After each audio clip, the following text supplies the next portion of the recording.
문화, 역사를 주입시킴으로 그들의 인력으로 만들었습니다. 결국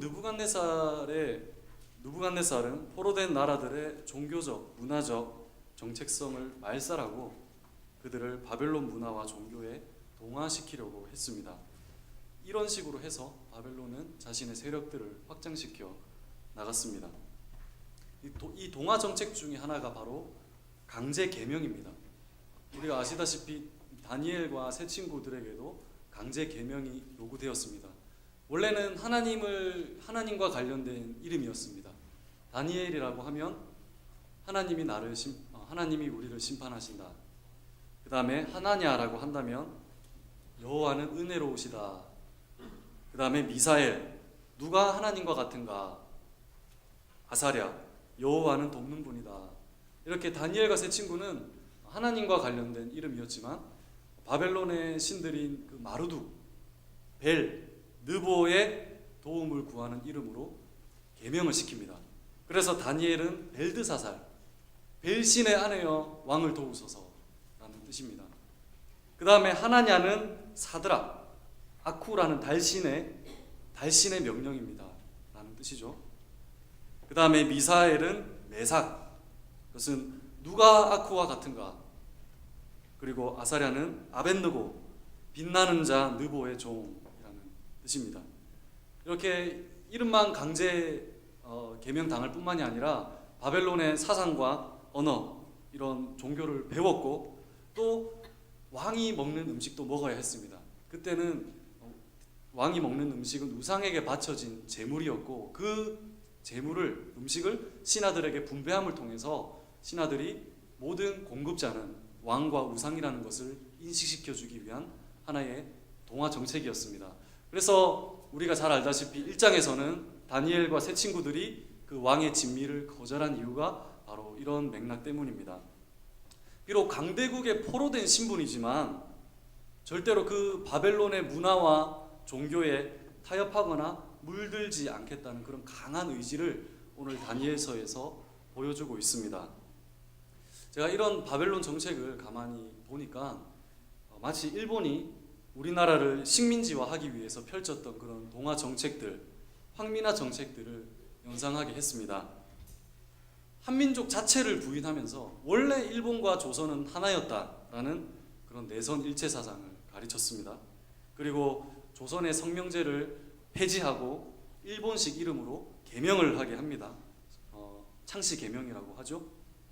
그리고 한국어 교육과 사용을 금지시키고 일본어를 강제적으로 교육하게 합니다. 이것은 이제 민족 말살 정책이라고 해서 우리나라의 근본, 정신과 문화와 민족을 뿌리 뽑으려는 그런 정책입니다. 마치 이런 것처럼 바벨론도 그 포로된 속국 중에 유대인이라는 민족을 말살시키기 위해서 그리고 동화시키기 위해서 이런 정책들을 많이 펼쳤습니다. 그래서 다니엘은 우리에게 이런 질문을 던져줍니다. 세상 한가운데서 핍박이 왔을 때 우리는 어떻게 대처를 해야 되는가? 신자가 세상 속에서 살아갈 때 분명히 그 신앙을 지키려고 할 때 핍박이 반드시 오는데 적정히 타협할 것인가? 아니면 죽음이 오더라도 그 신앙을 지킬 것인가에 대한 질문을 던지고 그 질문에 대한 명확한 해답을 다니엘에서는 우리에게 제시를 합니다. 그래서 특히 오늘이 우리 추석, 민족 고유의 명절인 추석 아니겠습니까? 오늘도 많은 친척들을 만나고 또 혹은 제사를 지내는 그런 집안도 아직 남아 있을 겁니다. 우리가 타협해야 될 일이 많습니다. 그런 상황에서 우리에게 던지는 아주 중요한 질문, 그리고 우리가 어떻게 대처해야 될까를 잘 설명해 줍니다. 특히 오늘 본문은 느부갓네살 왕이 금신상을 세웁니다. 이 금신상은 높이가 60규빗인데요. 이 한 규빗은 팔목에서 팔꿈치까지 길이 흔히 45cm라고 합니다. 그러면 60규빗이라고 한다면 거의 27m에 가까운 높이입니다. 아파트로 치면 아파트 1층이 2.7m 정도 되더라고요. 10층 정도의 아주 어마어마한 금신상을 세웠습니다. 물론 이것도 종교를 하나로 통합해서 바벨론화 시키기 위한 동화 정책 중에 하나죠. 그래서 이제 그 제막식을, 신상의 제막식을 거행하면서 나팔 소리와 악기 소리가 울리면 모든 백성이 어디에 있든지 이 금신상을 향해서 절을 해라. 그렇지 않으면 풀무불에 던지겠다.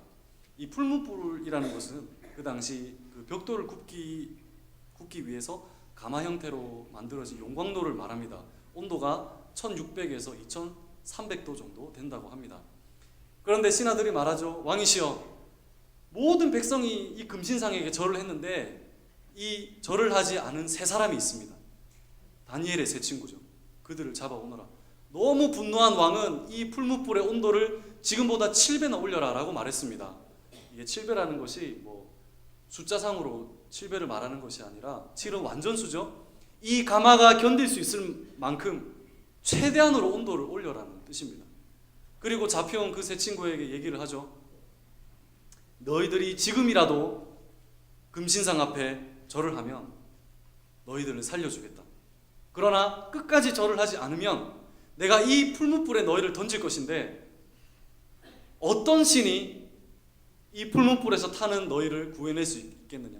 하물며 너희가 믿는 하나님이 살아 계신다고 한들 풀무불 속에 빠진 너희를 구해낼 수 있겠느냐? 라고 합니다. 핍박이 왔죠. 자, 이들의 반응은 어땠을까요? 오늘 다니엘 3장 16절에서 18절 말씀인데요.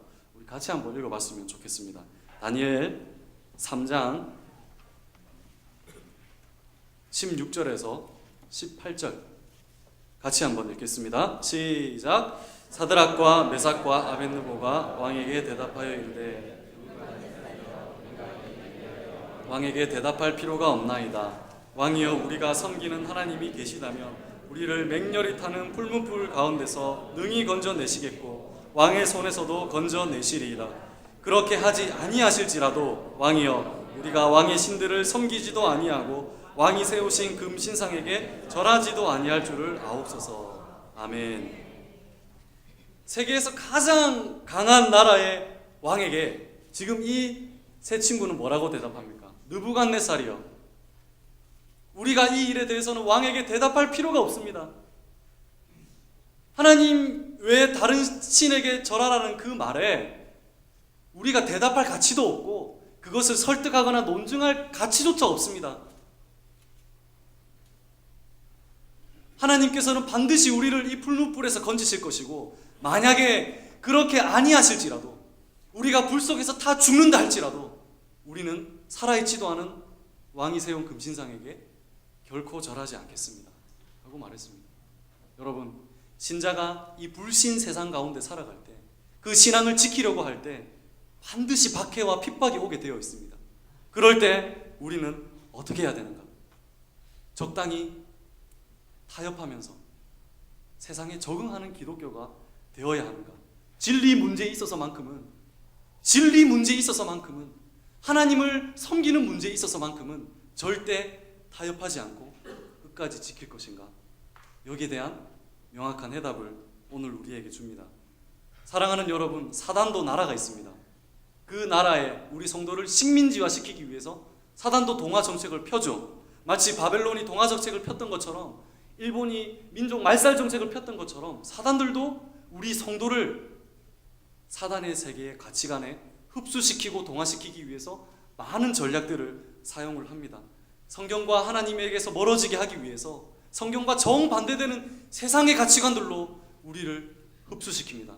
마치 깨끗한 물에 술을 타듯이 깨끗한 구원받은 우리의 영혼에 세상적인 것들을 투입시키고 희석시켜서 세상과 적당히 타협하면서 세상에 적절히 녹아들면서 세상과 적절히 손잡으면서 나아가는 기독교인을 만들기 위해서 성도 동화 정책을 펼치고 있습니다.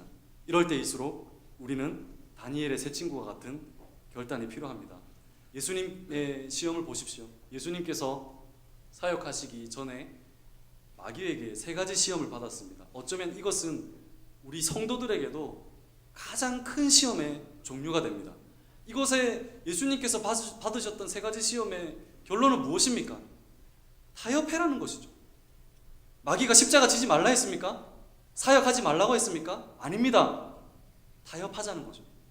첫째, 이 돌을 빵으로 만들라. 하나님 말씀으로도 살아가되, 하나님 말씀으로도 살아가되 이 세상의 물질과 돈과 타협하면서 가자. 두 번째 뭡니까? 높은 곳에서 뛰어내리라.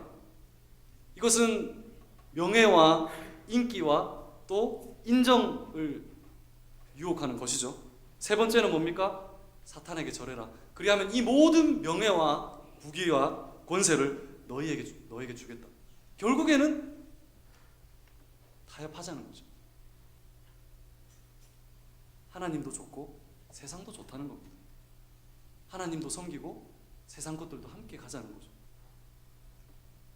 사도행전에 보면 베드로가 복음을 전하다가 공회에 잡혀오게 됩니다. 그때 공회원들은 베드로에게 채찍질하면서 이렇게 말합니다. 다시는 너가 예수의 이름으로 전하지 마라. 여러분, 그때 베드로는 네라고 한마디만 한다면 채찍질 피할 수 있습니다. 핍박 피할 수 있습니다. 그냥 아무도 없습니다. 네라고 하면 핍박 일단 채찍질 피하고 또 나가서 전도하면 됩니다. 너무 쉽습니다. 잠깐이면 됩니다. 잠깐만 내라고 하면 됩니다. 그러나 베드로는 어떻게 말합니까? 내가 당신의 말을 듣는 것과 하나님 말을 듣는 것, 이 둘 중에 어떤 것이 옳겠습니까? 우리가 보고 들은 것을 나는 말하지 않을 수 없습니다 라고 얘기를 했습니다. 진리의 문제에 있어서는 결코 타협하지 않았다는 것을 보여줍니다. 사랑하는 여러분, 우리는 세상의 빛입니다. 빛은 어두움과 타협하지 않습니다. 빛은 어두움에 적응하지 않습니다. 어두움이 빛에 적응하는 것이죠. 빛이 어두움을 삼키는 것이지 어두움이 빛을 삼키지 못합니다. 절대 불가능합니다. 저와 여러분은 이미 세상의 빛입니다. 세상이 우리를 동화시킬 수 없습니다. 오히려 우리의 빛된 모습으로 세상을 동화시켜야 됩니다. 그것이 바로 우리의 하나님께서 우리에게 원하시는 모습입니다. 이 시대 마지막 사탄의 전략은 무엇이겠습니까? 세상과 타협하자. 같이 가자. 이런 이야기가 있습니다.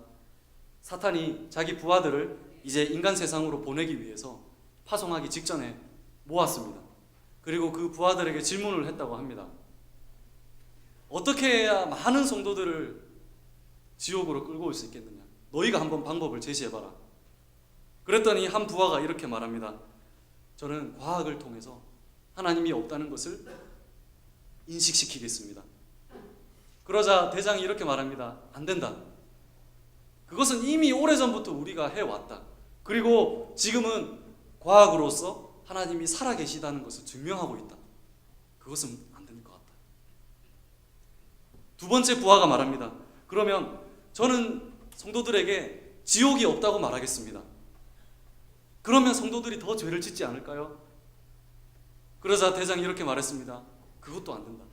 이미 많은 성도들이 지옥이 있다는 것을 믿지 않고 있다.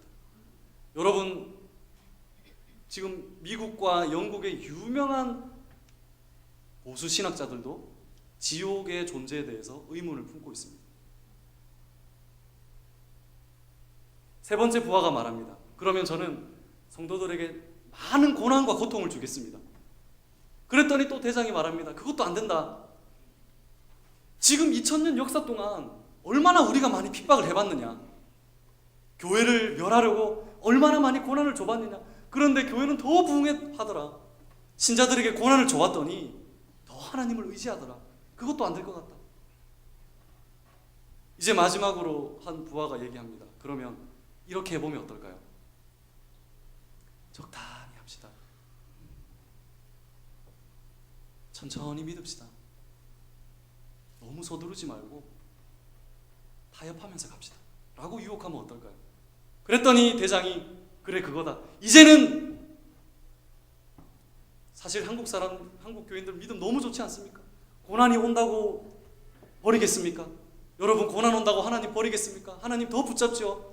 핍박 온다고 주님 배신하겠습니까? 예수님 더 붙잡죠. 그러면 사단의 마지막 방법은 뭘까요? 타협하자는 거죠. 같이 가자. 세상 것들도 함께 가자. 우리 교회와 또 성도들의 마음속에 세상의 것들을 혼합시키고 물 타고 적응하게 만들고 타협하게 만드는 것입니다. 여러분, 이제는요, 사단의 전략은 매번 바뀝니다. 예전에 했던 전략으로 계속 우리를 유혹하지는 않죠. 시대가 계속 바뀌기 때문입니다. 예전의 전략은 고난과 핍박을 주면서 너 믿지 마, 예배 드리지 마, 이래도 하나님이 살아계시냐 라는 식의 유혹이었다면 여러분, 지금은 그렇지 않습니다. 믿어, 열심히 믿어, 신앙생활도 열심히 해. 그러나 세상의 것도 같이 가자, 적당히 타협하면서 가자. 왜 그렇게 광신도가 되려고 하니? 적당히 세상과 타협하면서 가자라고 이제 말세 때 이렇게 우리를 유혹을 합니다. 여러분, 오늘은 민족 고유의 명절인 추석입니다. 사실 10년, 20년 전에 비해서는 많이 사라지긴 했지만 제사와 기독교는 뗄래야 뗄 수 없는 그런 관계죠. 근데 제사에 대해서 보통 두 가지로 오해를 하는 것 같습니다. 첫 번째는 왜 기독교인은 우리 한국 고유한 것을 무시하고 파괴하려고 하느냐, 전통을 갉아먹는 외래 종교가 기독교다라고 많은 지식인들과 또 사람들이 얘기를 합니다. 여러분, 전통과 외래로 따지자면 그러면 유교는 우리나라 전통 종교입니까? 유교는 어디서 시작되었습니까? 중국이죠. 메이드 인 차이나입니다. 그러면 불교는 우리나라 전통 종교입니까? 불교는 어디입니까? 인도죠. 메이드 인 인디아입니다. 그러면 한국 땅에서 전통 종교는 뭔가? 당군입니까? 여러분, 당군은요 13세기 문헌에 처음 등장했습니다. 13세기 때 처음 생긴 이야기죠. 그러면 당군 숭배는 언제 생겼는가? 1909년에 생겼습니다. 그때 한참 기독교가 부흥할 때 불신자들이 우리도 섬길 수 있다라고 만든 게 당군 숭배였습니다. 그래서 당군도 사실은 만들어진 종교고 우리나라 전통 종교는 아닙니다. 제사는 어떻습니까? 제사는 고려 말기에 우리나라에 들어왔습니다. 성리학과 함께 들어왔죠. 그러다가 조선 초기에는 양반들까지 제사를 지낼 수 있도록 허락을 했습니다. 원래는 왕실에서만 지냈습니다. 그러다가 조선 왕조 선조 때 일반 백성들도 이제 제사를 지내도 된다라고 허락을 했습니다. 불과 450년 전에 수입된 유교는 전통이고 100년 전에 들어온 기독교는 전통이 아닙니까? 사랑하는 여러분, 전통이 중요한 것이 아니죠. 100년이 되었느냐 500년이 되었느냐가 중요한 것이 아니라 무엇이 진리고 무엇이 사람을 옳은 길로 인도하느냐가 종교의 가장 중요한 점입니다. 두 번째는요, 유교는 효사상이다라는 말들이 있습니다. 저도 전통적으로 제사를 지내는 집안의 아들로 태어났습니다. 저희 아버지 고향이 경북 예천인데요. 아시는 분은 아시겠지만 유교가 굉장히 깊숙이 뿌리 박혀 있는 지역이 경북 또 의성, 예천 이쪽이 아니겠습니까? 명절 때마다 이제 할아버지 댁으로 가면 항상 제사상을 차려놓고 제사를 드렸습니다. 물론 저는 이제 그때는 잘 몰랐지만 어머니의 말씀을 따라서 배우노는 절대 엄마랑 같이 절을 하면 안 된다라고 얘기를 했습니다. 그리고 온 가족들이 절을 할 때 저랑 어머니랑 또 누나는 엄마 손을 잡고 뒤에 그냥 가만히 서 있었습니다. 그랬더니 삼촌이 오더니 이렇게 얘기를 합니다. 이 버릇없는 놈아, 조상도 섬길 줄 모르고 조상에 대한 예의도 없는 그 기독교가 무슨 종교라고 그렇게 다니고 있느냐 라고 얘기를 했습니다. 여러분, 정말 우리가 제사가 조상들을 향한 추모식이고 예절의식이라면 제사상은 왜 차릴까요? 그 제사상 차릴 때 여러분 자세히 보시면은 그 과일을 올릴 때 과일 위에를 딴다 그러나요? 동그랗게 따죠. 왜 딸까요? 왜 땁니까? 귀신 먹으라고 따는 거죠. 그 숟가락이 아니라 밥그릇에 숟가락은 왜 꼽습니까? 귀신 먹으라고 하는 거죠. 여러분, 단순히 제사가 효사상입니까? 그렇지 않습니다. 죽은 조상을 믿고 그 조상이 와서 이 제사상을 기뻐 받고 우리에게 복을 달라는 명백한 우상숭배죠. 그래서 여러분 그냥 단순히 절만 합니까? 절하면서 뭐라고 합니까? 우리 아들 이번에 창업했는데 잘 되게 해주시고, 우리 가족들 건강하고 사고 없게 해주시고, 우리 자식들 번창하고 또 승진하게 해주시고, 복을 빈다는 자체가 하나님 외에 다른 신들을 인정한다는 것이죠. 그리고 이 제사는 영생과 연관이 있습니다. 나는 그렇게 생각 안 하고 절을 할지라도 그 제사가 만들어진 그 근원 자체가 영생하기 위한 것입니다. 조상들이 그 제사가 있어야지 이 세상을 떠돌면서 계속 영생하기 때문에 그렇습니다. 그리고 내가 죽으면 어떻게 됩니까? 나를 제사 지내줄 아들이 있어야 되죠. 만약에 아들이 없다면 제사를 지낼 수 없고, 저는 이 땅에 저는이가 아니라 그 사람은 이 땅에 존재할 수가 없는 거죠. 그렇기 때문에 우리나라에서 아들 하는 겁니다. 그게 바로 이 제사 사상과 유교 사상과 아주 밀접한 연관이 있습니다. 아이고 목사님, 지금 21세기 최첨단 과학이 발달한 시대에 우리가 조상신을 믿어서 섬기겠습니까? 설마 하나님 버리고 조상신에게 복을 비는 마음으로 절을 하겠습니까? 잠시 가정의 평화를 위해서 잠시 잠깐 절만 하고 제 마음은 하나님만 섬기고 있습니다. 적당히. 이것이 바로 사탄의 우리를 유혹하는 방법입니다. 여러분, 우리는 우리의 과거를 돌아봐야 됩니다. 1930년 일본이 우리나라를 강제 점령하고 또 신사참배를 요구했을 때 교회에도 탄압이 있었습니다. 일면 일신사주의, 순식간에 우리 한국에 1062개의 신사가 생겼습니다. 이 강압에 못 이겨서 물론 절을 한 사람들도 있었습니다. 제일 먼저 천주교가 절을 했습니다. 교황청에서 너무 많은 사람이 고통받고 핍박을 받으니까 어떻게 결정을 했습니까? 교황청에서 신사참배는 종교성이 없는 것이다, 단순히 국가에 대한 의례다, 그래서 해도 된다 라고 결정을 했습니다. 그리고 나서 감리교회가 결정을 하게 되었고, 마지막까지 신사참배를 하지 않았던 교단이 바로 우리 장로교입니다. 그러나 끝끝내는 1938년에 신사참배는 종교적 행사가 아니고 애국적 행사이므로 참배를 가결한다라고 결정을 했습니다. 여러분, 이것은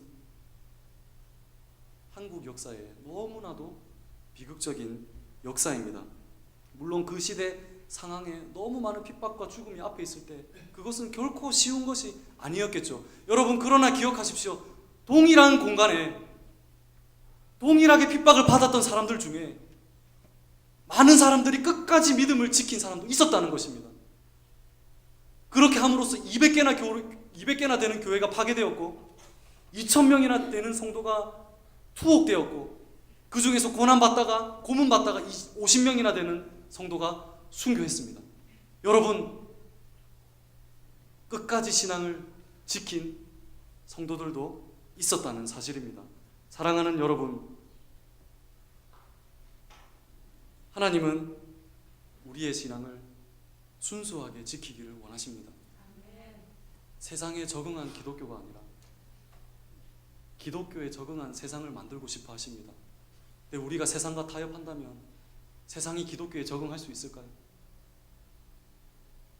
알게 모르게 우리 교회와 또 한국 교회와 우리 성도가 세상과 타협하고 있지는 않습니까?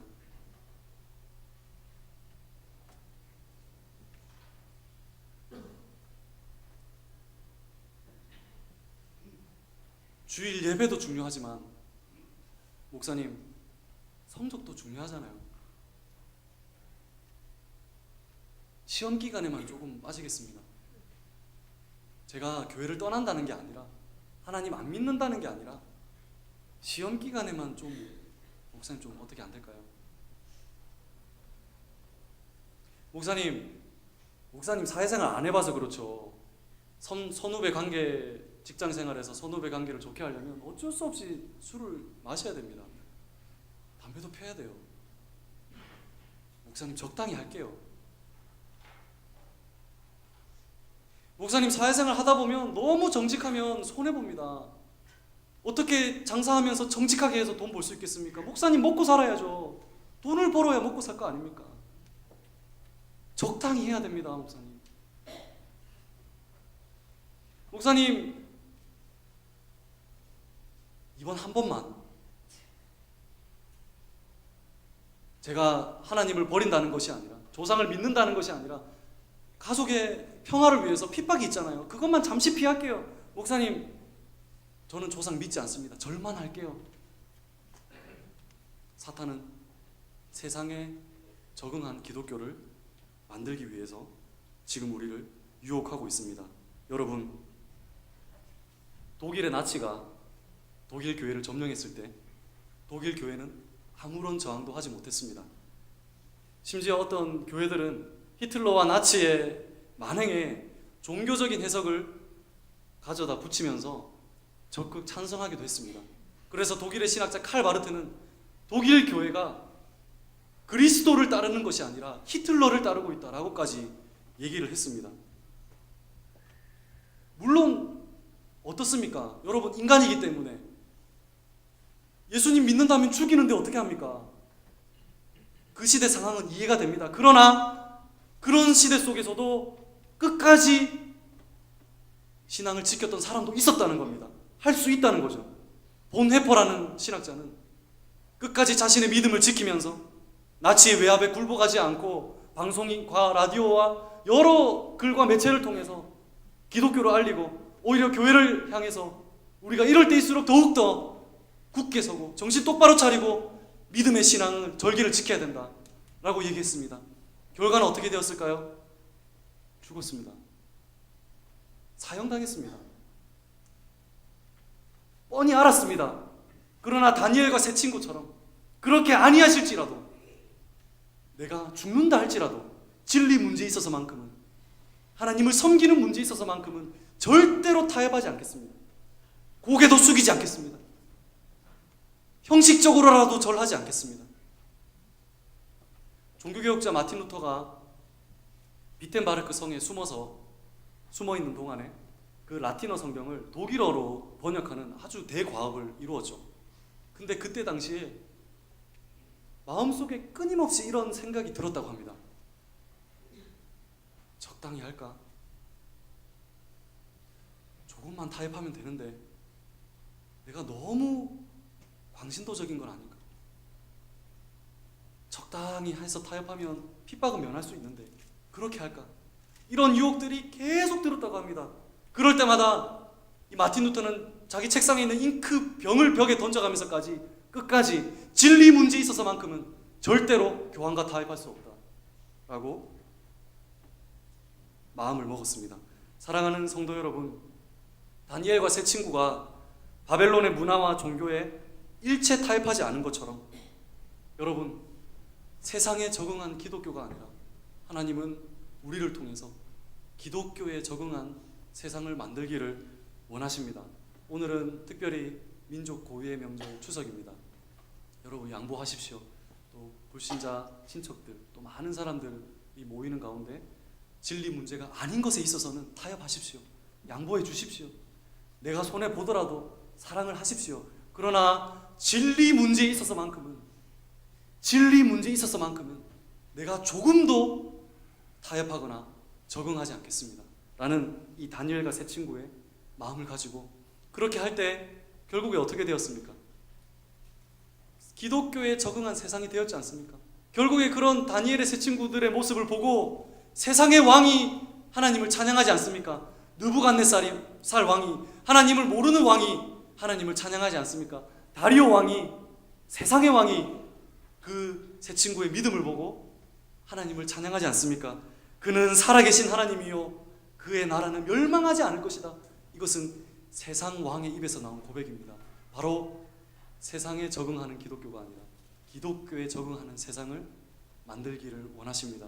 여러분, 진리 문제에 있어서는 오늘 명절날 어떠한 문제도 타협하지 마시고, 비록 핍박과 심지어는 죽음이 오더라도 끝까지 하나님에 대한 신앙을 지키시면서 세상에 물든 기독교가 아니라 기독교에 적응하는 세상을 만들어 나갈 수 있는 저와 여러분들이 다 될 수 있기를 주님의 이름으로 간절히 소망합니다. 기도하겠습니다. 하나님 아버지, 사탄은 마지막 때에